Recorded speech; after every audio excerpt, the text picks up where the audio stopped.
Move zeros. Build a stable non-zero prefix.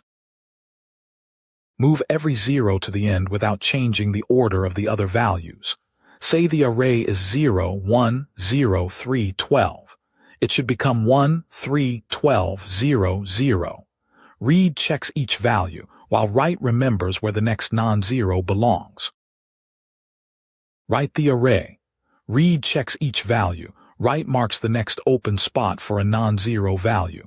The input array is 0, 1, 0, 3, 12. Index 0 is 0, so write stays at 0 and we keep looking.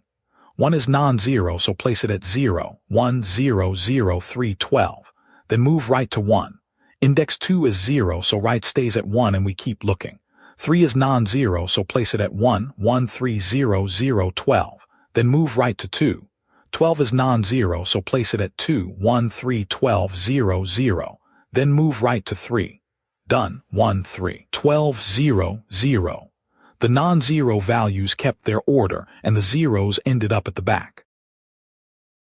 Move zeros comes down to 3 ideas. Scan every value once.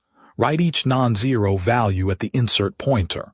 The remaining suffix contains the zeros, O of n time and O, 1, extra space.